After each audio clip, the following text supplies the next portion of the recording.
koma ya pili. Koma ya pili inaonyesha utakapomcha Mungu, maana yake hautaangukia kwenye fungu la watenda dhambi. Halo? Ona mahesabu ya Mungu. Utakapomcha Mungu, maana yake hofu ya Mungu itakuwa ndani yako. Kwa wewe hautaangukia kwenye fungu la wasiomcha Mungu. Wewe utaangukia kwenye fungu jema. Mcheni Bwana. Alafu anatuelezea ili tukamtumikie Mungu. Hatumtumiki Mungu kama hatumwabudu yule Mungu. Lazima tumche Mungu, tupate maarifa ya kimungu, ili tukitumika tuwe katika level ya kufanana na Mungu aliye mtakatifu. Muangalie Mungu wangu ambaye sio kitekulie kuja kuomba. Anaongea vizuri, anaongea vibaya, alafu uchague. Kisoma reference ile atakwambia mbele yako na kuwekea mazuri na mabaya, alafu uchague. Hakufungi na pingu. Alafu ndio chagua. Vyote uamue kabisa. Sasa mstari wa kwanza huo A tumeuona. B tumeuangalia vile ambavyo anatamani tukamtumikia Mungu kwa unyofu. Unyofu tunaotoa wapi? Tunaotoa pale ambapo tunapomcha Mungu katika roho na kweli, tunapata unyofu. Tukishapata unyofu, tutakataa miungu, tutakataa mabaya, tutasimama na Mungu na Mungu atatupenda. Jina la Bwana libarikiwe. Twende. Lakini mbele kidogo anasema kama mimi nimemcha Mungu, kama mimi nimemtumikia Mungu, mbingu ina ufahamu kuliko wewe. Niangalie. Mungu anaelewa sana kuliko wewe. Twende. Mbele anasema kama ndani yako hakuna kumcha Mungu, hakuna kutumikia, kuna kitu kitafuata. Anawaona msije mkaitumikia miungu, kumbe ni wewe ya baba zenu walioitumikia ng'ambo kule. Kumbe kuna uharibifu ambao kama haukubali kumcha Mungu, lazima utakuwa na miungu. Hata kama utangazi according to the Bible, kulingana na Biblia. Ndio maana katika mkutano huu Mungu anatuonya kabla hatujaanza. Sasa hivi tunatengeneza miji yetu, tunaponya. Ndio maana Mungu anasema haya ni kufanya operation. Tunatengenezwa sisi. Kabla ya hapo tujitakase. Ngoja nikwambie kitu cha maana. Unajua kwa nini Mungu anashughulika na mimi na shughulika na wewe? Anashughulika na mimi kwa sababu tutakapoanza kuingia patakatifu, kupeleka hoja nzito za nchi, za uchaguzi, za wagombea, za maaskofu, za wachungaji, tutakapoanza kupeleka, tusipeleke tukiwa sisi na uchafu na matatizo. Tupeleke tukiwa tunamcha Mungu. Kuna watu wananielewa sasa. Tupeleke tukiwa tunamwabudu Bwana, tupeleke tukiwa tunaamua kumtumikia Bwana, tupeleke tukiwa mioyo yetu iko safi, tupeleke mikono yetu imesafi. Ndio maana anaanza kututengeneza, tuvuge maganda. Kila mtu anagamba, ana miungu ya baba zake. Una hasira ya kufa mtu, sio wewe, ni gamba, ni miungu. Mkate kukorofisha kidogo unamkemea mpaka unafanya hivi. Na pofu mdomoni, thank you man of God. Na pofu mkate amekukosea kidogo. Kila wewe ni mzuri, ni gamba, ni miungu ya baba zenu. Inawezekana baba yako hana hiyo miungu, lakini aliyemzaa baba yako alikuwa na miungu, alikuwa anapasuka hata kupasuka kikasisi. Kama sio baba yake, basi babu yako. Sikia. Mungu amekukosea kidogo, bora nisingeolewa, bora niondoke, bora nitoke. Yaani unaongea maneno 1000 wakati mwenzako amekosea kwa maneno 4 tu. Wewe mama huna tatizo. Halo? Yaani wewe ni mzuri, tunataka tukakununulia hata kagauni kazi kuku. Mama yenu. Yaani wewe una shida. Sabina, una shida. Adelina, una shida. Jaza jina lako hapo. Wewe una shida. Shida ni nyungu magamba. Nyungu. ile uliorithi kutoka kwenye viuno vya baba zako na ukatenda dhambi kama wao. Ndio maana unashindwa na mambo hayo unayoshindwa. Sasa saa zingine watu tunagombana na huyu anayeharibu, hatujui nyuma ya jambo kuna jambo. Mimi kusikia watu wanasema tuna jambo letu. Mimi kusikia tuna jambo letu jamani, tuna jambo letu. Jambo letu. Ile jambo limefichwa. Kama ni surprise nasema tunaomba nafasi wazee. Tuna jambo letu na nabii. Maana yake hatujui. Inawezekana jambo lenu mmeleta ni boxi, mwingine ameweka kitu cha maana, mwingine ameweka jiwe, lakini si jambo lenu. Litajulikana pale litakapofunguliwa. Nitajua hii ni jiwe au ni jiko la mkaa au la nini au ni simu. Lakini tuna jambo letu. Jambo letu ni kitu kilichojificha. Sasa Mungu ameona kabla hatujafika mbali. Tukumbushwe kwamba tusije tukafanya kama walivyofanya baba zetu waliopita, kwa sababu ya kile ambacho walikitenda. Jina la Bwana libarikiwe. Anasema akamtumikia huko Misri, wakamtumikia, yani wakaitumikia. Sasa twenda hapa mbele, anasema baba zenu walitumikia ng'ambo ya nini? Ya mto na huko Misri. Koma. Tena koma ile akisisitiza kwamba ni habari nyingine. Anasema mkamtumikie yeye Bwana. Hiyo ni koma nyingine, tumemaliza. Anakuja ambaye anasema ninyi kama mkiona ni vibaya kumtumikia Bwana, chagueni hivi leo mtakayemtumikia. Sasa nisikilize.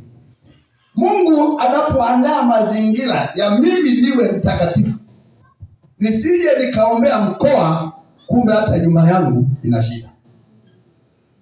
Nisije nikaombea wilaya kumbe mimi ninatoka kwenye ukoo wa kichifu. Nikagusa alafu wenzangu mnanena kwa lugha kila dakika, mimi naenda uwani. Kumbe wao kwa mgonjwa ni kwa sababu umegusa miungu, imepigwa tumbo lako tayari dakika mbili uwani. Paka tu kata yule msumari. Kawaida wewe ulikuwa ni mzima kabisa. Tumetibua kwako kuru na shangaa, ng'ombe wanda waonekana. Hawajachinjwa lakini wamepoteza, hiyo wanajiandaa kuchinjwa. Ukiwahi kutuambia tukiamuru wenye mamlaka watarudishwa ng'ombe, lakini kwa nini vita ulipoianzisha ikapiga kumbe wewe huna hata. Lakini kwa neema ya Mungu ameona tuangalie, tutengeneze kwanza na Mungu, tuwe na nguvu ya pamoja ili tusaidiane kukutoa hapo ulipokwama, alafu tukiondoka tukamtumikie. Lakini kuna kitu anatuambia sasa pia amegeuka, anasema sasa muamue. Kwa sababu anajua kuna watu wakaidi, twende, kuna watu hawasikii, kuna watu hawaoni, kuna watu hawaelekezwi. Sio mimi, ni Biblia. Sasa huyu bwana mheshimiwa anasema sasa hapa ufanye maamuzi. Utaamua kumcha Mungu na kumtumikia, au utabaki na miungu yako na madamba. Kwa anakupa multiple choice. Uchaguzi huo uko mbele yako. Unachagua kumcha Mungu, umtumikia vizuri. Umekataa kumtumikia Mungu, anasema sasa uchague leo utakayemtumikia. Kwamba ni miungu ile ambayo baba zenu walitumikia ng'ambo ya mto, au ni Mungu wa Waamori. Kwa anataka sasa ufanye uchaguzi. Na hii ni neema. Kabla hujaingia uwanja wa vita, Mungu anakupa maandalizi. Utengeneze. Unachagua kipi? Kumcha Mungu au kukana miungu? Na kama utaamua kumcha Mungu, maana yake miungu utaivua na utajikumuta. Atakapoomba utajikumuta, itaondoka. Kama umekataa kumcha Mungu, hiyo miungu hatuna haja hata kuichokoza, kwa sababu ni kwao. Itakaa hapo hapo. Bwana tusaidie sana. Kwa Mungu anakumbusha, kwa sababu wale watu ambao walimcha Mungu, watu ambao hawakumcha Mungu. Lakini ule mstari wa mwisho naomba aliyetusomea Nisomee mstari miwili ya mwisho uunganisha yote wa 15 na 16 kwa faida ya wote, alafu tupige kwenye kipindi hiki cha kwanza, baadaye tutaingia kipindi kingine baada ya mapumziko kidogo. Soma. Mstari wa 15 na 16 nasema, nanyi kama mkiona ni vibaya kumtumikia Bwana, chagueni hivi leo mtakayemtumikia, kwamba ni miungu ile ambayo baba zenu waliitumikia ng'ambo ya mto, au kwamba ni miungu ya wale wa Amori ambao mnakaa katika nchi yao. Lakini mimi na nyumba yangu tutamtumikia Bwana. Weka kwanza nukta utanimalizia. Unaona, hiyo ni kama ufupisho wa mtu umeambiwa mbele yako chagua. Unaweza ukasema nimechagua kumtumikia Mungu, lakini kichumba ambacho kina chuma ulete na vile vinyamkela umekifungia kufuli la shaba na fungu umeficha. Kuna mtu ananielewa? Kuna mtu ananielewa? Unaweza ukasema kwa mdogo nimeamua kumtumikia Bwana, lakini unaambiwa basi na hicho chumba hicho kifungue. Kichumba gani? Cha uongo hicho, kiacha mbele kwanza, leo sitaongoka. Sasa tumefungia hapo. Mbona asiani? Inawezekana ukiuma tu wewe, badala ya kuombewa kwa mganga, hicho ni chumba kinafungua vimekaa.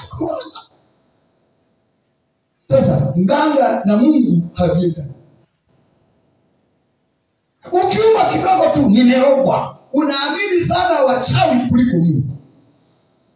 Ni kweli wachawi wapo na hatupaswi kuogopa. Hatupaswi kuogopa hata kidogo. Bwana hapo sana.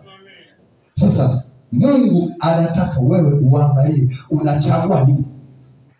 Kama umeamua kumtumikia Mungu kama ulivyo, basi kuanzia sasa hivi nikazie macho, kuanzia sasa hivi jiandae magamba kujivua, jiandae vinyamkela kuvua. Utasema sasa, mtumishi wa Mungu, sasa mimi ni muombaji, nimekoka na miaka 6, niko kanisani, hiyo vinyamkela vinakaa wapi? Na hiyo nasema vipo, vinakaa mahali. Yuko mtu mwingine aliyekutangulia kwa na nguvu ya Mungu kuliko wewe, akasema ole wangu na mwili wa uharibifu, ninalotaka silitendi, nisiyotaka silitendi. Kwa nini? Katika maisha yake somewhere kulikuwa na shida ambayo alicompromise, na ile hali aliona ni ya kwake. Kwa hiyo alikuwa anakaa, na ndio maana kila alipotaka kufanya mambo ya mafanikio hayakwenda, kwa sababu kulikuwa na jambo. Lakini alipogundua akasema nao nitaka sinifanye, zinataka sinifanye. Sasa nilikwambia, ikiwa hujajivua na hujajikumuta ile hali mbaya inayokukuta, niangalie wote.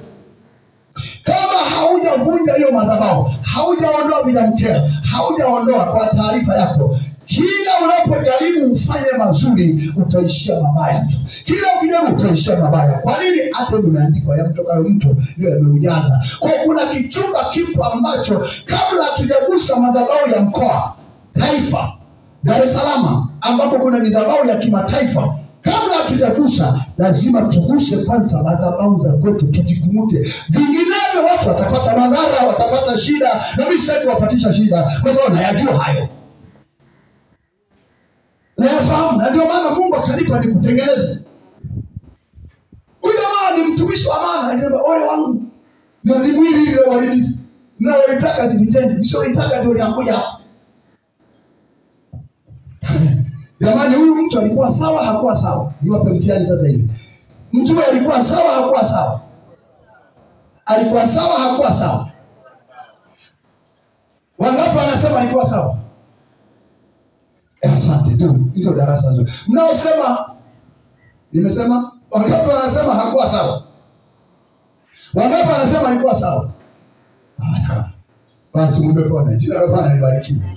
Ningesema alikuwa si sawa, ningewaambia sasa hivi ajitokeze wanawake 4 na wanaume 4 wasimame mbele yangu, alafu niwaambie vile unavyoishi nyumbani kwako, tunakupatia watu nyuma wafuate tabia yako hiyo hiyo mpaka waende mbinguni. Yuko hapa tumpe mtu amfuate? Si umeokoka? Tukupatie mtu, yani kama mmoja mumeo na yule tuliyekupa naye akamnunie mume. Unapomsema vibaya, ili wanaume si kwa nini niolewa hapa, na mwenye amwambie ndio mnaenda mbinguni hivyo.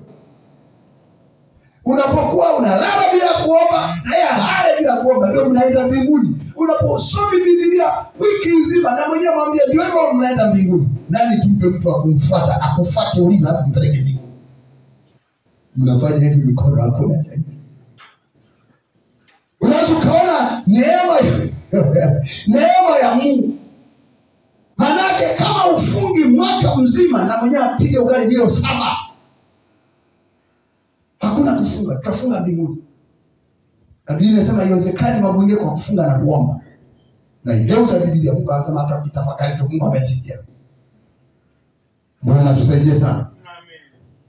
Kwa najaribu kukufuata uliko, nimekufuata huko uliko, kwenye hicho chumba huko uliko ambacho umekifungia. Unakijua.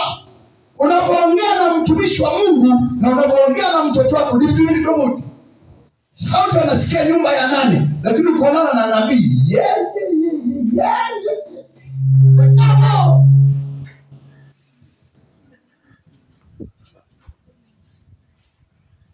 Sauti unayoongea na jirani yako anayevuka mpaka, yaani kama hujawahi kujazwa Roho Mtakatifu.